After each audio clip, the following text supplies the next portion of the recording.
Okay, fam, welcome back. So today we're going to be going over the Grayscale max profit target or Grayscale Trust max profit targets today with the Fibonacci retracement tool. So with that being said, let's get it. All right, so I did want to bring up the channel memberships one more time. If you guys have not signed up for one, you can sign up for one. It is $25 a month. I would think that's, considering the kind of gains that you could get in crypto. Again, nothing's guaranteed, obviously. Um, It's not really that much, but look, I mean, here's the thing. If you guys want early access to the content, and you may want this, the crypto market moves fast, okay, extremely fast. And you guys are probably going to want to have the most up to date, relevant information. This information may be potentially uploaded like a day or two ahead or behind, however you choose to see it. So you may want to get the only way that you can get early access to the content or real time access, if this is not being uploaded in real time, is with a channel membership. So something to consider. All right, so I'm not going to go over like how many X's these could be. You guys can kind of configure this based on your cost basis. If I do it based on the current price, it may not necessarily be relevant to you guys anyways, because your cost basis may be kind of all over the place. Some of you guys may have it down here at like $1, $2, $6. Some of you guys might have it up here at 25. So you just have to adjust your numbers accordingly. Okay, so we'll go over the micro one first for LTCN. So LTCN, some big levels here. I think these could easily be achieved. So 83, 129, 172, and 200 respectively. So a lot of you are probably wondering when these things are going to pop off. Well, LTCN in this case, you guys can see it did pop off kind of right around the same time that Bitcoin did. And also, as you guys know, Bitcoin previously broke all-time highs. Now, why LTCN's not popping off at the same time that Bitcoin is, I don't know. That's a good question. But you guys can see that it did have a pullback and then later eventually pop off again, kind of April, May. This was during this time frame right here. When LTCM popped off to the upside, Bitcoin was actually chopping sideways before it eventually dumped. And then, of course, you guys know that LTCN went straight into a bear market. It was actually in a bear market in August before the bull run was even over. So that should tell you right there that these things are very hard to predict. In terms of the Grayscale Trust, again, we are a little bit new to the trust area, but we are learning along with you guys as well. So believe it or not, this is our first rodeo on the trusts. So 840 to 1340, and then you got 1880 and 20, I'd say about 2200 respectively. So over 100x. BCHG, this one,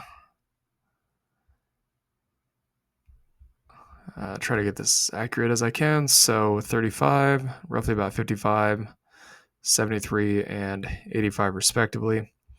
This one did also have kind of not exactly a full cycle, but you guys can see it came out a little bit early in that cycle. So we got the halving pullback. BCHG did kind of pop off right as Bitcoin was starting to run.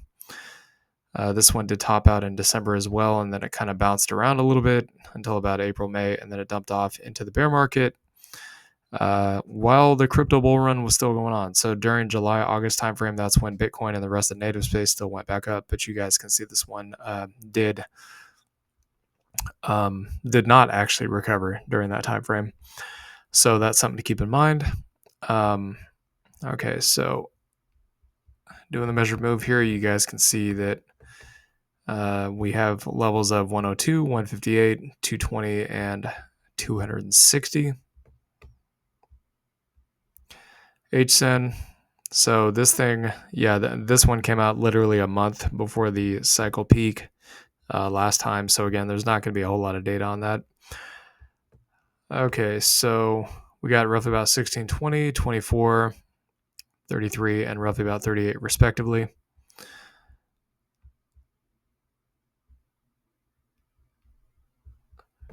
And for the macro level here, I'm just going to go ahead and say that we have roughly about 49, 78, 106, and 125. Now I'm actually going to give you guys a thesis as to why I think the bull run has not why some of these crypto related products are still struggling. I'm going to tell you guys why. Okay. This is just my opinion. So, one of two reasons. Number one, because the Fed hasn't cut rates to zero yet.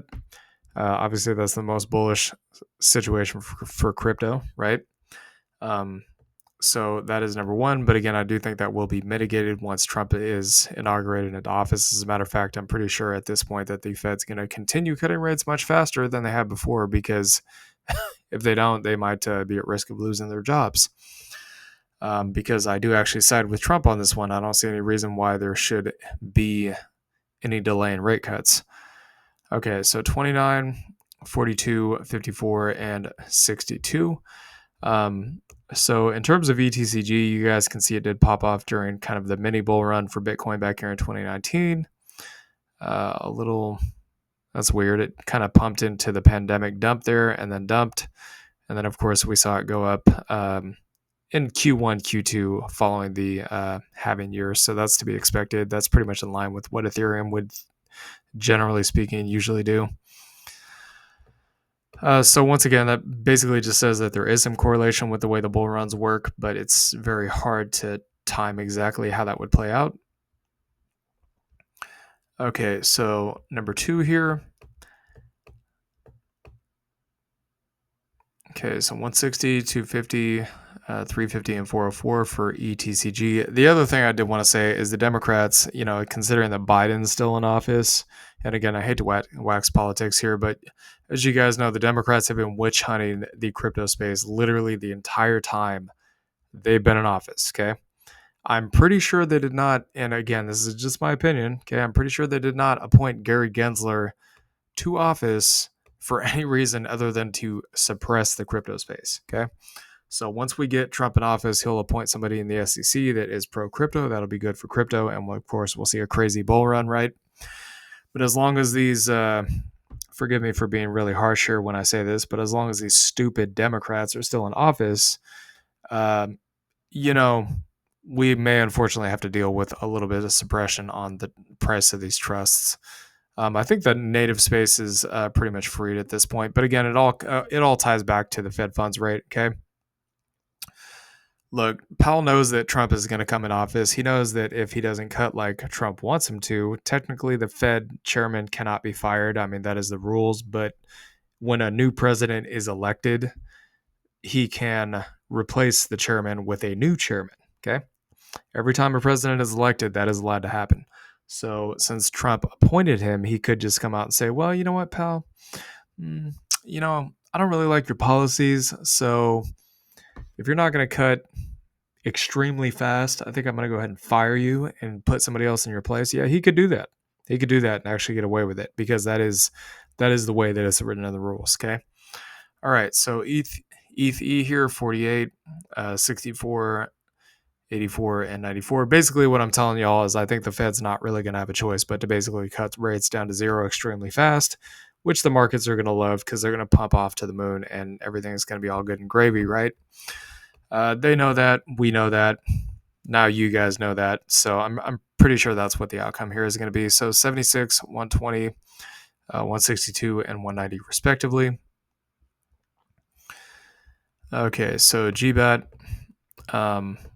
All right, so I'm just going to do a onesie on this one. So again, I'm aware there's a slightly lower peak there, but again, the all-time highs did hit actually this cycle. So you got roughly about 48 here, 78, 106, and about 123 respectively. And again, I don't know if you guys remember this, but Trump, as far as I know, Trump actually had the Fed cut twice during his previous presidency. Okay, you guys may not remember this. Okay, but in 2018, the Fed was raising rates, and then I'm pretty sure Trump came out and had them cut the rates right around Christmas time of that year. I'm pretty sure it was in 2018. I'll have to go back and look at that. But the market had a slight sell-off as a result. Okay, and then that was just simply for this. Well, I don't know what the reasons are, but there was no like major black swan event or anything like that. The markets didn't, they had about a 15-20% correction, but it wasn't anything huge. Okay, it wasn't like the pandemic. And then the Fed was forced to cut a second time in 2020 because of the pandemic. Both of those happened during Trump's presidency. So I am very confident that the Fed will be slashing rates to zero or near zero pretty quickly in the future. I don't think that's going to get delayed. Okay, so 650, 1012, 1400, and 1625 for FILG. And of course, that's not just bullish for crypto, that's bullish for all assets, but it's also bullish for the economy, right? Because, borrowing is cheaper. People can go spend money on cheap money on whatever they want. They want to go buy themselves a car or whatever, whatever your thing is. For women, it might be their fancy purses. For some dudes out there, it might be a $60,000 car, it might be a house. I mean, whatever you want, right? Well, money is cheap. It's easy to go spend it. So 130, 200, 275, and 310. And like I said, on the back end, some of these extenuating circumstances that will be relieved as a result of Trump being in office will help cool inflation. So there will be no reason, as far as I'm concerned, that the Fed should not cut rates quickly and immediately. Okay, so 370 here, 520, 730 to 860 on G-Link. Ugh, God, that dump is just atrocious. Even the Rona dump wasn't that bad. I mean, it was bad, but it wasn't like, in a couple of weeks it went down 70%. That's just insane. Okay, so but I mean, this is crypto, that does happen on occasion. Usually not in the middle of a bull run, but I think that's more of an anomaly. So okay, 905, 1420, 1900, and about 2300 respectively. And let's be real, y'all. Nobody wants to keep the rates higher for longer to be data dependent for the next year or 2, 3 years. We're tired of that crap, right? Fed funds rates have been at all-time highs for 3 years because of inflation that Biden and his administration caused with all the crazy wars and all that nonsense. I mean, I'm not trying to point the finger here. I'm just simply telling you guys like it is, okay? We understand economics very, very well, so we know how all this works. And I'm telling y'all, the administration that we currently have is the reason why the inflation occurred in the first place, which is why the Fed had to raise rates in the first place. It's because of the Democrats, okay? So 102, 155, 208, and 240 respectively. And I know a lot of people are not going to like hearing that. Well, it's politics. You don't like the Democrats. No, it's not about the Democrats, dude. It's about there being inflation when there didn't need to be inflation. That's what I'm telling you. Okay, so 150, 240, 330, and roughly about 385 respectively. All right, next one here. Mana. Okay, so yeah, this one's pretty crazy. Okay, so 115, 170, 235, and 275 respectively. Zcash. I'm just going to go with the macro on this one because, again, it needs to hit cycle highs in order for me to be able to do a double on this one. So roughly about 67, 107, 145, 165. So there's one of two theories here. Okay, either the Fed funds rate goes to zero, these things start blasting off to the moon, or the Fed funds rate does not go to zero immediately, which I highly doubt is going to happen. And they slowly cut over time. And then, of course, these things kind of maybe go up more in alignment with all season.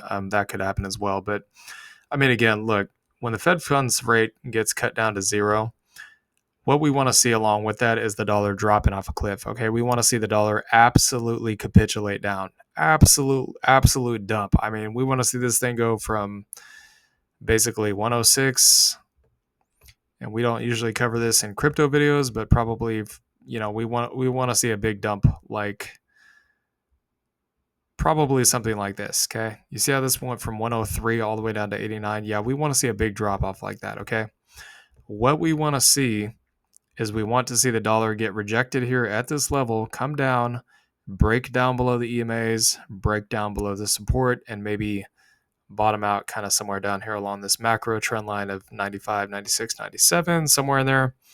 Very long-term trend line here, as you can see. I would say that's the most bullish case scenario, okay? So in order for that to happen, the Fed's got to cut rates down to the floor. And if Powell wants to keep his seat, I think he would be very incentivized to want to cooperate with Trump. I'm just saying. So anyways, hope you all enjoyed this content. Please like, comment, and subscribe, and I'll see y'all later. Peace.